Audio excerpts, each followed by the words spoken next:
Hi, and welcome to this new venture that I'm embarking on called Tales of the Taxi Groomer. For those of you that don't know, I groom dogs for a living, meaning I've met and worked on hundreds of dogs in the past few years. And my favorite part of this journey has been just the stories that I hear from pet owners about their dogs.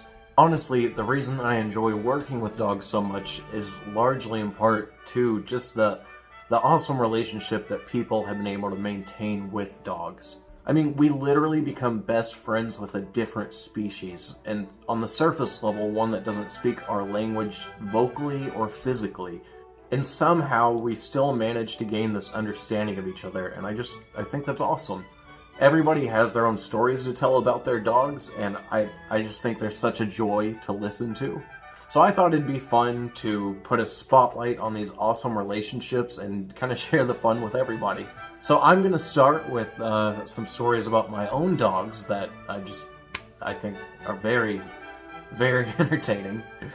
There's Harrison, who I've had the longest.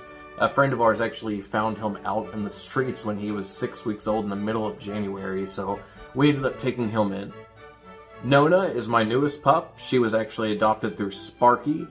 And I'm going to try to put some information about Sparky in the description of this video. Anytime I mention them, I really want to shout them out because they are fantastic. And then there's Wick. Wick was actually my first standard poodle. I had just graduated from grooming school, and I'd been around quite a few in the process of learning how to groom, and I just thought they were the coolest dogs that I'd ever been around ever, and I had to have one. But first, a little backstory on poodles. Many people associate this breed with the French, which is understandable. The French have kind of adopted the breed as their own, but they actually originated in Germany. The standard poodle began its development as a retrieving water dog more than 400 years ago. In fact, the word poodle itself is actually derived from a German word, which I'm not going to try to pronounce, but it kind of looks like puddle, and it means to splash in water. With a crisp, curly coat as protection against the elements, superlative swimming abilities, and off-the-chart intelligence, the poodle was and still is a magnificent retriever. Here, good boy. I'll never badmouth another poodle as long as I live. One of my favorite facts about the poodle is the flamboyant show coat that everybody kind of associates with the breed actually served practical purpose when the breed was really first kind of getting its feet. Hunters wanted their dogs to have free range of movement in the water, but they also wanted to protect vital areas of the anatomy in the cold. They shaved the legs, neck, and tail, but left the chest, hips, and leg joints coated with hair. So the pompons that you see in poodles and the really frilly chest piece and everything else actually served a purpose of kind of insulating them in cold water. Basically what I'm saying is that poodles are the literal version of this old thing. Well, I only wear it when I don't care how I look. So back to Wick, I actually ended up driving 6 hours to somewhere in Tennessee. I can't remember the city. But when I got there, there were 2 puppies left for me to pick from. And I locked eyes with this little brown poodle puppy who was he was so outgoing, and he was playful and brave and confident, and I was like, that's it. That's my dog. He's perfect. And then out of the corner of my eye, I see Mama come out, and in between her legs, walking super briskly, was another little brown poodle puppy. And he was obviously, he had no confidence. He was terrified to get more than like 3 feet away from his mom. He was a ball of anxiety. And I looked at the playful puppy, and then I looked back at the scared puppy, and I was like, I'm gonna have to take the scared puppy.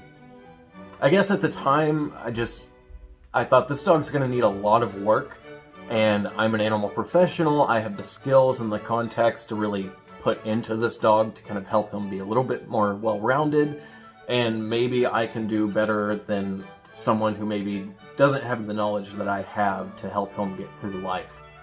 And the other puppy was going to be fine. He was so confident. He knew what he was doing. He was good. But the one with zero confidence, I just immediately had this huge soft spot for him. So I snatched him up, and we took a 6-hour drive back home. And the car ride went great. He was so good, and I was like, oh, this is going to be easy. Like, I'm good. This is fine.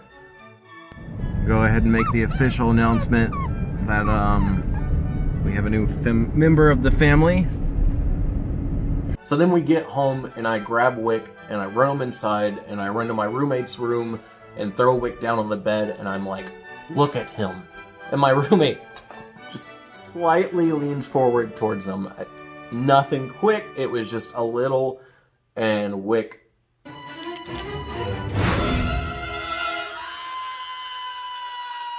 he just started screaming and frantically trying to back up off the bed to get away from her. So I picked him up real quick and I was like, this is fine. I can handle this. We're gonna work through this.